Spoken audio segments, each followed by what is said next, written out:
Weather computers all across the country are in remarkable agreement about what's heading our way. Lynchburg saw a good amount of snow pile up, while Beckley, West Virginia had a nice, steady snowfall.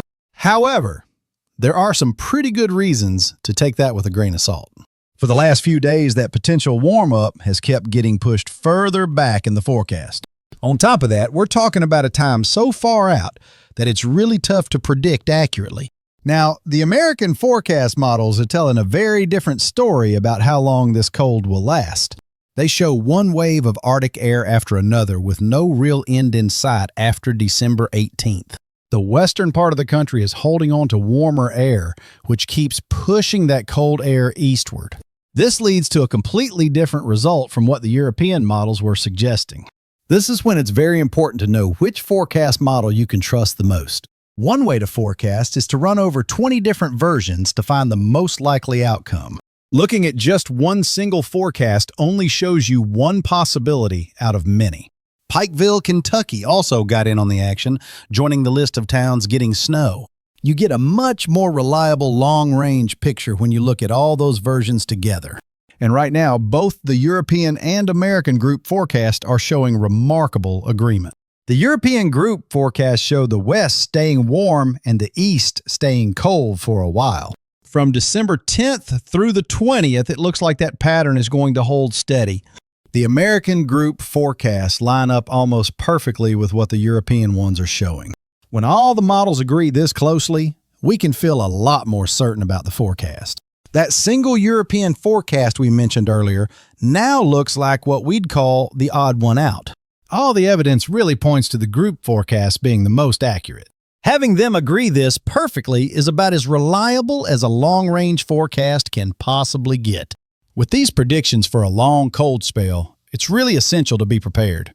What happened in the Shenandoah Valley is what we meteorologists call orographic enhancement. Folks will be using a lot more heat, and that could really put a strain on the power grid. When it gets this cold, the need for natural gas might be more than the system can supply. You can expect heating bills to go up quite a bit, making things tight for many households. Folks living on a fixed income will face some especially tough choices about heating bills. We should all be ready for some major disruptions when it comes to travel. This could slow down deliveries across the country, affecting what's available in stores. Your local grocery store might run low on some items since deliveries will be slowed down. Local warming centers will be opening their doors to help anyone who needs to get out of the cold. It's possible that emergency shelters could get full during the worst of the cold snap. Farmers need to act now to make sure their livestock and equipment are protected. The mountains are great at catching moisture and lifting it up, which creates pockets of heavier snow or rain. Any stored crops could be damaged by freezing if their buildings aren't properly heated. It's important to protect the water pipes in farm buildings with antifreeze. School districts are already making backup plans in case they need to close for several days. With weather this extreme, it's just not safe to have the schools open. Airlines are getting ahead of the storm by changing flight schedules to avoid travel chaos. Airports might need to close down completely for a while during the worst of the storm. You can also expect buses and trains to have a very hard time running on time. Emergency medical teams are getting their crews and vehicles in place to handle calls. Hospitals are preparing for more patients with injuries caused by the storm. We often see more heart problems when people are out shoveling. It's very strenuous work. The mountains in Western Virginia did just what we expected, with 4 to 6 inches piling up in the usual spots. That wet, heavy snow is a lot heavier than the fluffy kind, weighing over 20 pounds a scoop. Be careful out there, as slips and falls happen much more often on ice hidden under the snow. Power outages are a real possibility as ice and snow weigh down tree limbs. Power companies already have repair crews standing by to get the lights back on quickly. There's a greater danger of carbon monoxide poisoning if your heating system isn't working properly. It's so important to keep portable generators outside with good airflow to prevent poisoning. Please, never use a grill or an outdoor heater inside.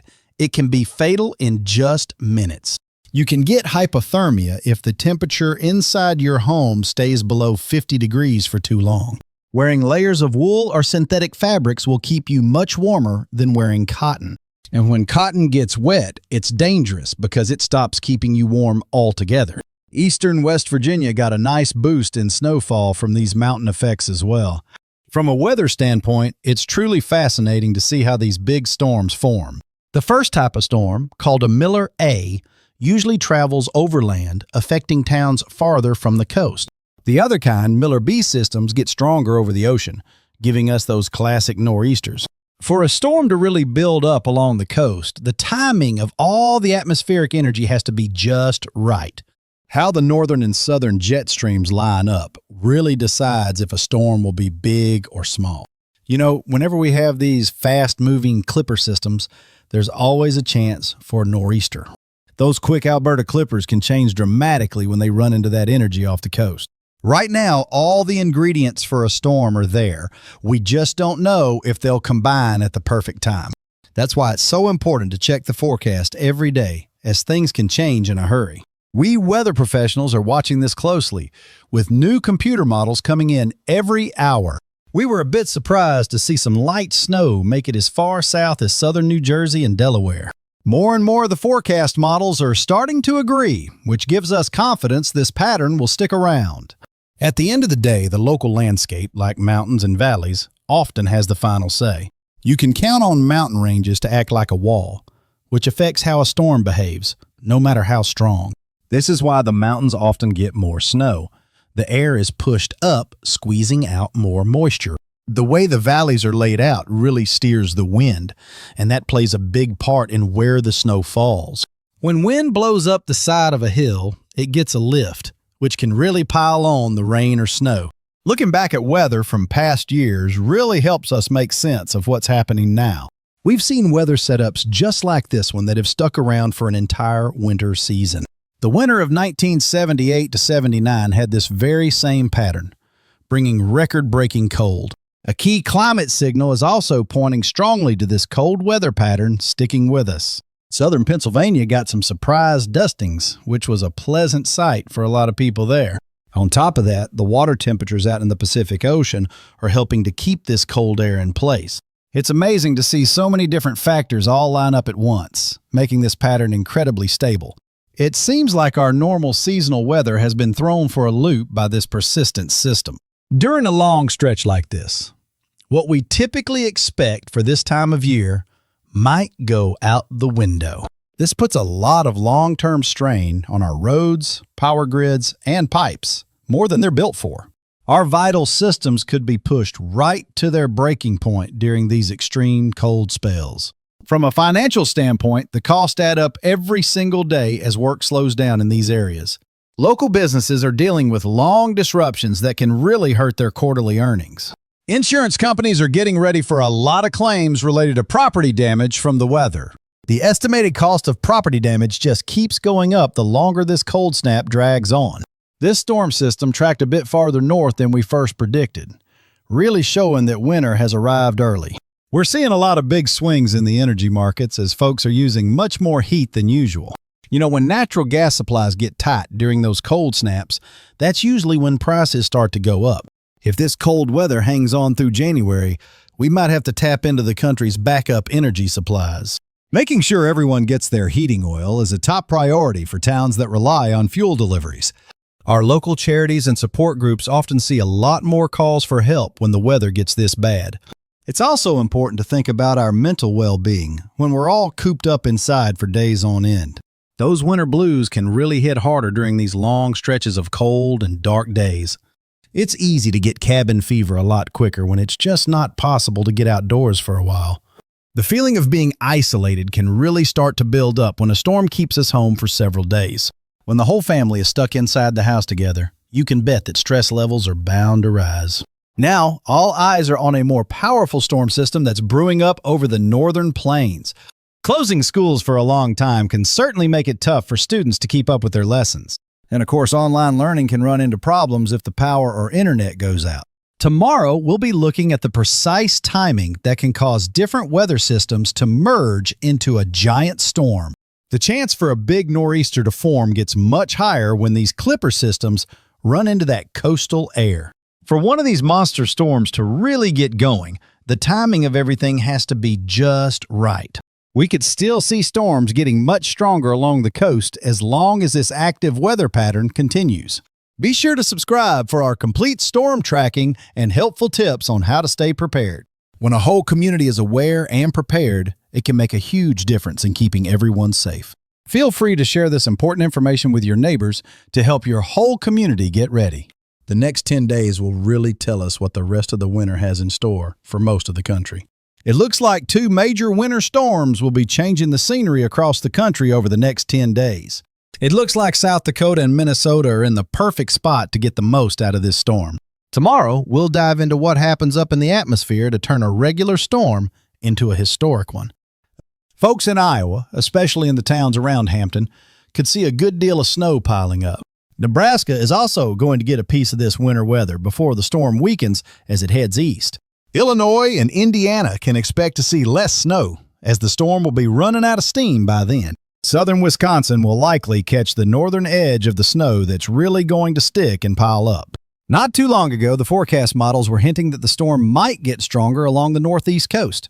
But the latest computer models are showing that chance has gone down quite a bit. The problem is that the storm's energy is separated. The 2 weather systems are just too far apart to combine. We've got plenty of cold air all over the region, but the key ingredient we're missing is enough focused energy. We will see some light snow activity across northern Pennsylvania, parts of New York, and throughout New England. The first storm system is expected to drop more than a foot of snow all around the Great Lakes region. Even folks in North Carolina and Virginia might see some scattered snow showers here and there. This just goes to show you how far south this cold air has really pushed. Then, on Monday and Tuesday, we're looking at another one of those Alberta clippers coming through. With these storms hitting one right after the other, the snow is really going to start piling up. It looks like this pattern of weather coming down from the northwest is here to stay for a while. We've got a series of disturbances high up in the atmosphere moving through quickly, and each one brings a fresh blast of Arctic air. Now, coming up at the 3-minute mark, I've got a really interesting tidbit for you. If you live near the Great Lakes, you continue to be in a prime spot for this kind of weather. The Midwest is stuck in this very active weather pattern, and it doesn't look like it's changing anytime soon. Folks along the East Coast are dealing with a different problem because the storm's energy remains separated. The second one could cover parts of the Northeast, with snow piling up close to 2 feet. By Wednesday and Thursday, we could see the chance for a more powerful storm to develop. There's a good amount of energy heading our way from the northwest, and that could cook up some stronger storms. There's a chance that the northern and southern branches of the jet stream could line up and merge their energy. The European weather models are showing a stronger storm, while the American models are a bit more cautious. Because the timing is a little different between the models, it's hard to be certain exactly how this will all play out. If you're in the upper Midwest, you'll want to keep a close eye on the forecast, as that's the main area of concern. People in the Great Lakes region can expect a lot of snow to pile up from this storm in the middle of the week. Areas in the interior Northeast will also feel the effects, even if it's not a direct hit. And here it is, that interesting point I mentioned about our local geography, coming right up at minute 3. Looking ahead to the weekend, from Friday into Saturday, we have our second big chance for a major storm. But our weather experts are noticing a very important detail, and we'll get to the key information at minute 5. A whole lot of energy is going to dive down to the southeast in a pretty aggressive pattern. This has the potential to turn into what we weather folks call a real blockbuster storm. The communities in the Ohio Valley are sitting right in the bullseye for this one.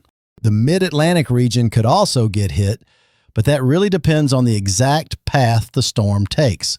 Now, this is where the type of storm really matters. What we call a Miller A storm tends to track over land. But a Miller B system gets stronger over the ocean, which could give us a classic nor'easter. A storm strengthening right along the coast is still a real possibility. It all just depends on the timing. The key thing we're watching is how those streams of energy come together, as that will decide the storm's final outcome. The 10-day snowfall forecast is showing some really impressive totals heading our way. The European models are hinting at more than 12 inches of snow across large parts of the Great Lakes area. In between these big storms, we'll see several blasts of Arctic air that will keep the cold locked in place. It looks like the folks in the upper Midwest could get hit the hardest by all of this. Widespread areas could see 6 to 12 inches of snow over this whole time.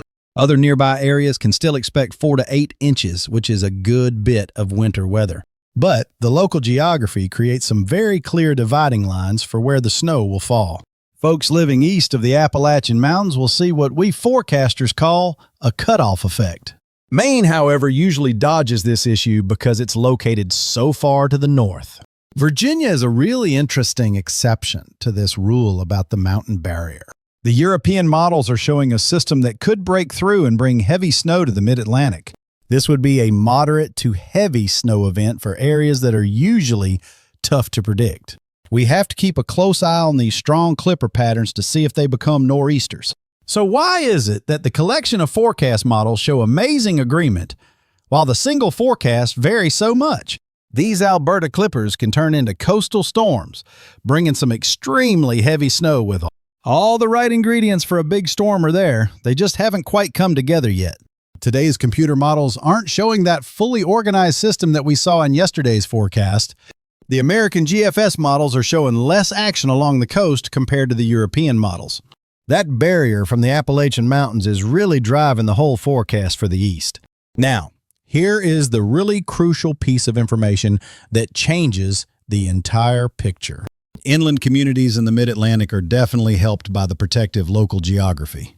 Up in the interior Northeast, the mountains help push the air up, meaning they'll get even more snow. The Great Lakes and Midwest areas are still in a great position to get plenty of snow.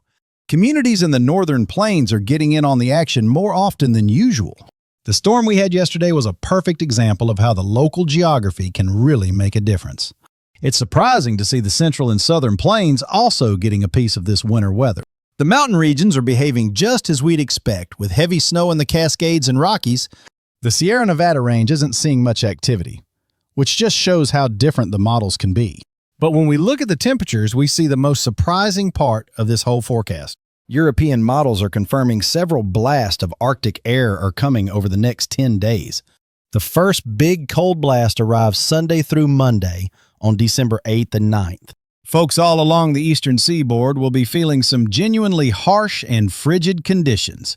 The second big surge of cold air gets here Friday through Saturday, December 12th and 13th. Sunday, December 14th, brings what many forecasters are calling the most intense event yet. This third blast of Arctic air will be even more powerful than the previous cold spells. Folks in towns from Richmond over to Charlottesville got their first significant snowfall of the season. Then on Monday, December 16th, that bitter cold will stick with us right through the middle of the week. The temperature differences are getting off the charts in what weather folks call the magenta zones. Those bright pink areas mean it's at least 25 degrees colder than normal.